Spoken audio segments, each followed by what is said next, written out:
incorporan todo el trabajo de la escena al ámbito de lo social. Las fuentes primarias son muy importantes en este tipo de estudios, y como bien os comentaba, no hay una bibliografía específica, y para mí el encuentro con los artistas y las redes sociales de ellos me llevan a tener un correcto acercamiento a las obras. Aquí me parece interesante y curioso señalar que para mí las redes sociales funcionan casi como una especie como de archivo contemporáneo, ¿no? Y sobre cómo en esa interfaz digital podemos situar nuestras prácticas. La performance existe para mí como epistemología, como una propia vía de investigación y creación que me hace cuestionar la propia naturaleza del conocimiento y situar a la práctica artística y a la creatividad como los motores centrales de la llamada actividad teórica, ya que para mí no es posible una investigación artística sin una implementación del cuerpo como sujeto motor.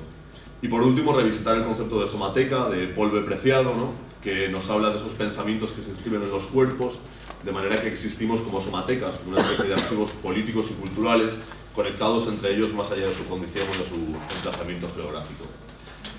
Ahora sí, empezamos a hablar de nuevas masculinidades, ya que para mí lo masculino está incorporado dentro de lo femenino y que desde mi posición como biohombre no veo necesario hablar de nuevas masculinidades, sino de nuevas feminidades.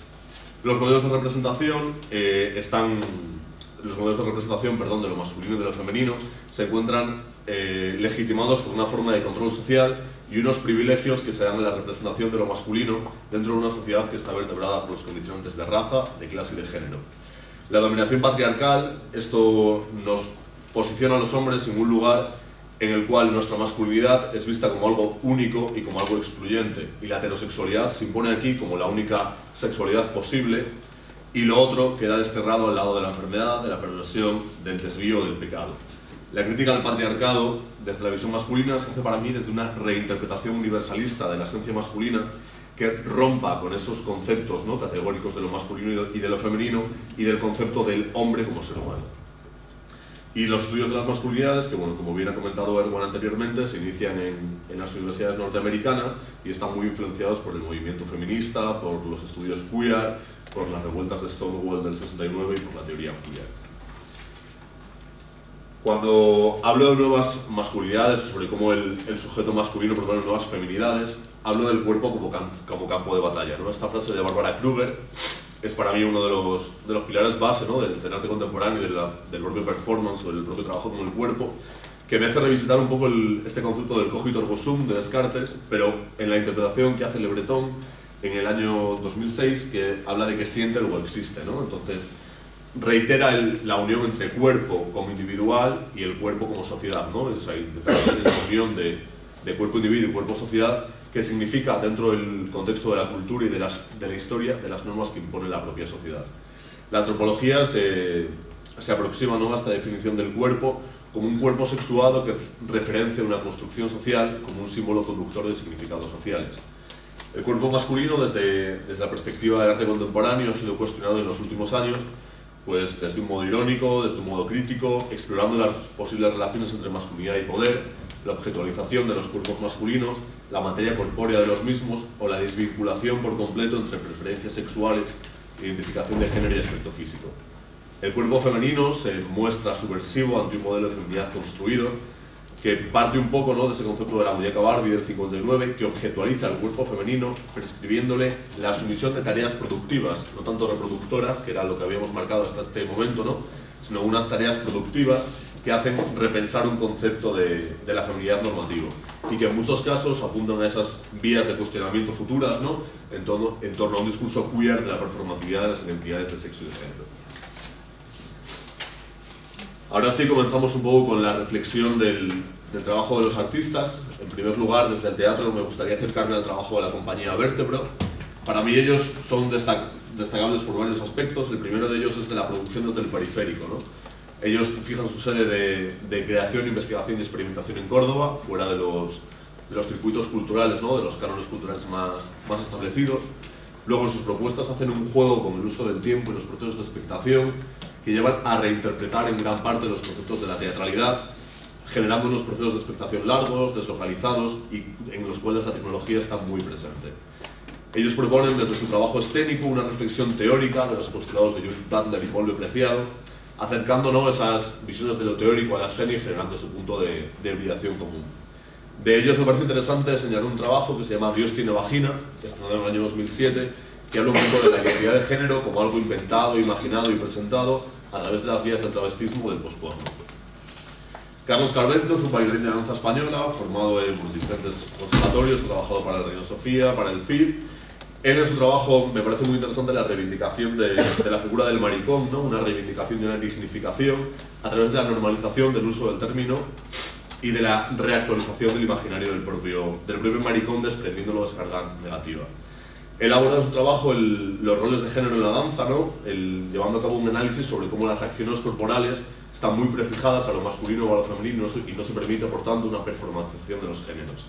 En su pieza Maricón de España, estrenada en el año 2008, él hace una reivindicación de la pluma como movimiento corporal cotidiano, desde el movimiento de las muñecas y las manos en sus amplios espectros de movimiento. Fernando L. Parra es artista, filósofo, bailarín. Él unifica en su trabajo la unión entre teoría y práctica, siempre en torno a la construcción de la masculinidad y la conexión existente para él entre los términos de género y sexualidad. Él aborda su trabajo no tanto desde la figura del bailarín masculino, sino de la mujer masculina, ya que él no es partidario de utilizar las formas geométricas que se asocian al movimiento del hombre y prefiere optar para ello por las formas quebradas de la mujer, ya que, en esencia, responde a la misma calidad de movimiento o intensidad. En su pieza Bailar en Hombre, del año 2015, él lleva a cabo una cita corporal a través de fragmentos de baile de diferentes hombres bailadores heterosexuales para de esta manera explorar el prototipo de la masculinidad del flamenco y su propia contraposición como sujeto marica en ese mundo. El trabajo de Diego Rambova desde la performance es un diálogo entre las dimensiones del performance art, del queerness y lo que podríamos llamar las espirituales disidentes, heterodoxas o afines al New Age. Todo su trabajo está vertebrado por un activismo queer y especialmente espiritual, bajo un régimen neoliberal colonial del capitalismo tardío, o sea, ser nuestra realidad. Me parece interesante señalar dos de sus trabajos, el primero de la serie Amor y Muerte, que se llama Mirar de frente a lo que al hombre espanta, donde trabaja la ficción y la alteralidad a través del erotismo, en un rito de transgresión de lo sagrado y lo santo, y donde un cuerpo masculino que ansía la performatización continua de lo femenino. Su otro trabajo, de la serie La hija de Rimbaud, Encuentro con Natasha I, él lleva a cabo una ficcionalización de las identidades a partir de la figura de Natasha Rambova en un terreno de carácter anacrónico, donde la construcción de personajes se convierte en un espacio privilegiado del juego con la identidad y con el género. Por último, me interesa señalar el trabajo de Cachorro Lozano, autodefinido él mismo como artista multidisciplinar, como Julio Inquieto, un creador así en general, donde todo su trabajo reflexiona sobre la propia construcción de la identidad. La identidad del sujeto queer en una Europa del siglo XXI, con una unión de lo performativo, lo plástico y lo textual, en un cuerpo que se presenta siempre en un cambio y una mutación constante, revisitando los conceptos de sexualidad, de sexo y de género. Su pieza Archivo Punto, Imagen Punto, del año 2016, es una performance hiperbolizada y ficcionada de nuestro deseo como género y como sujeto virtual. Él lleva a cabo una hipersexualización y una hiperexposición de su cuerpo que surge en escena a través de los recursos del alter ego, el disfraz, la pantomima o el ciberafecto. Su pieza Tecnolola, del 2016, es una investigación audiovisual y performativa en torno a la música género y la música tecno, y la figura de Lola Flores. Un trabajo de lenguajes corporales que, mediante la conexión de dos imaginarios, de la música tecno y Lola Flores, convergen en su propia imagen de hombre para activar asociaciones en campos que tradicionalmente estarían separados. Por ir cerrando y hablando un poco de unas convergencias, para mí es importante señalar que estamos actualmente ante la necesidad social de unos cuerpos entrenados y planificados a un control estético, pero que desde la creación artística es posible lanzar unos cuerpos imperfectos, deseantes, vulnerables o rebeldes. Los cuerpos simbólicos pretenden ir para mí, ¿no?, en este cuestionamiento del género, en un punto más allá de la materialidad física del sujeto, ya que lo lleva a despertar unas inquietudes interiores, unos conflictos personales que confrontan al individuo con la propia sociedad. Por tanto, para mí lo escénico se presenta como un ejercicio de resistencia, como un ejercicio de retroalimentación de las expresiones alejadas de la norma, que lejos de interpretarse como un principio de camino ágil a la modificación de las culturas de género, más bien indican para mí la presencia permanente de resistencias y presiones sociales. Por último, me gustaría terminar con una frase de Judith Butler que dice que comprender el género como una categoría histórica es aceptar que el género, entendido como una forma cultural que configura el cuerpo, está abierto a su continua reforma y que la anatomía y el sexo no existen sin un marco cultural. Muchas gracias.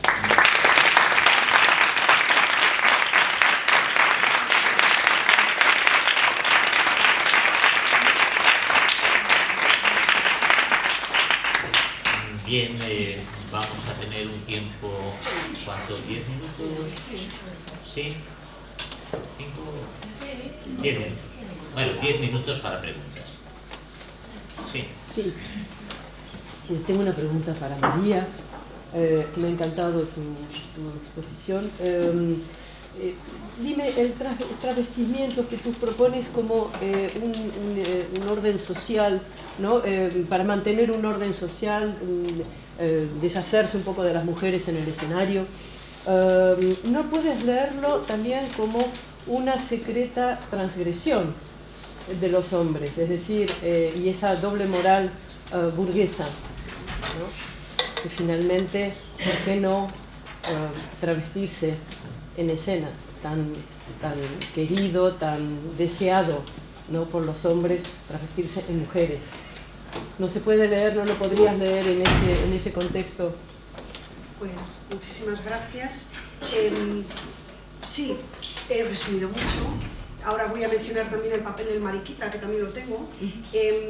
Precisamente la transgresión en parte se mezcla con que siempre representan esta pieza, o Gato Vermelho, donde aparecen de mujeres en carnaval, en la noche de comadres. De acuerdo. Que solamente, en Portugal solamente pueden salir a la calle los hombres vestidos de mujeres. Y aprovechan esa noche para ir con cencerros y si pillan a las mujeres, besarlas. Entonces hay una transgresión porque ellos vestidos de mujeres pueden salir a la calle a besarlas. A la vez se están vistiendo de mujer. Muchos lo están deseando. En los africanistas que tenemos, aparece la pluma, el tema indirecto. Plumas, aquí tenemos muchísimas, uy, pues para plumas, y sabes que se están refiriendo a esas cuestiones. Y en O Gato Vermelho tenemos directamente la figura del mariquita, y además así, o mariquita, ¿sí?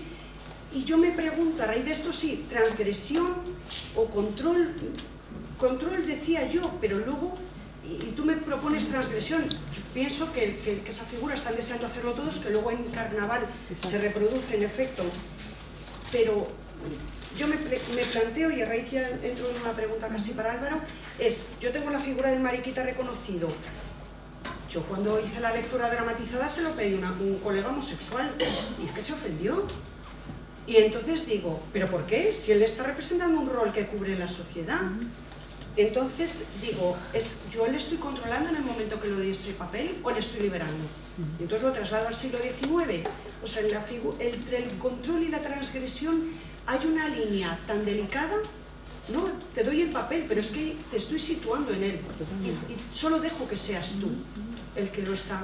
O sea, muchísimas gracias por la pregunta, ni da para mucho el tema.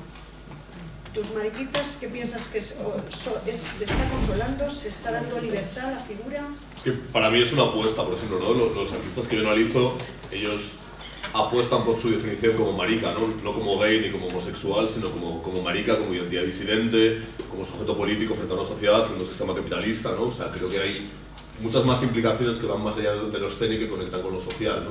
Quizás son esas otras, ¿no?, de las que hablábamos ayer un poco al inicio del Congreso, ¿no? Ese concepto, ¿no?, de la verdadera implicación política como sujeto dentro de eso. Entonces creo que mis artistas, ¿no?, o sea, los artistas hacen una apuesta muy clara y muy en valor, ¿no?, por ese término de marica o de maricón. Sí, más. Sí, por favor. Una pregunta para Natil, me ha gustado mucho tu ponencia. Y tengo una pregunta con respecto a las mujeres que trabajan en el porno mainstream, que has dicho, siempre se les ve para siempre como zorras. Siempre como zorras, incluso después de que han terminado de trabajar, los niños les hacen bullying en el colegio, los niños de las mujeres que han trabajado en el porno mainstream. Y no sé si pasa esto también con las mujeres que trabajan en el postporno. No sé si están tan estigmatizadas, si están consideradas como zorras también, o si hay un poco más de tolerancia, digamos.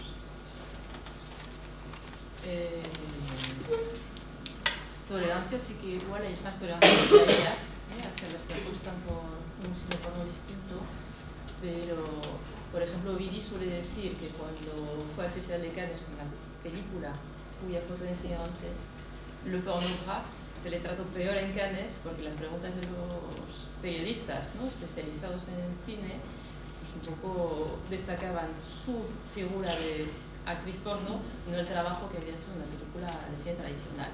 Entonces yo creo que intolerancia hay, tanto hacia las que provienen del porno mainstream como las que apuestan por otro tipo de cine. Sí. Según también qué ambiente, o sea, las mentalidades están cambiando mucho, pero supongo que siguen siendo marginadas y a veces superadas a insultos incluso. Sí. Yo creo que hay una especie, no, porque acaban de publicar en Francia una recopilación de los trabajos de Saint-Mercier, que, o sea, ahora lo publican los tres tomos, ¿no? Y hay un artículo sobre Baise-moi de Virginie Despentes, y hay bueno, en el artículo Saint-Mercier explica que hay una especie de subversión del estigma, o sea, ¿cómo decirlo? La Virginie Despentes y las mujeres que están en la película adoptan posturas, a lo mejor, como dices tú, de poder o de dominación, pero lo subvierten, ¿no? Lo utilizan para decir, pues nosotras también podemos hacer esto, pero en un marco feminista, pro-sexo, y no hay ningún problema. No sé si es lo que quiero decir. Y Saint-Mercier ha analizado mucho esto en este artículo de Queer Zone, se llama, el libro Queer Zone, y es súper interesante. Última pregunta. Para Mathilde, cuando tú dices que Ovidie quiere reflejar el deseo femenino o algo así, que La especificidad del deseo femenino. exacto, ¿no se caería en un cierto esencialismo al decir deseo femenino, que sería distinto del deseo masculino? ¿No? Bueno. Sí, entiendo, sí. Eso más que Ovidie lo he dicho yo ahí, sí. Podría caer en cierto... ¿No? Sí, sí.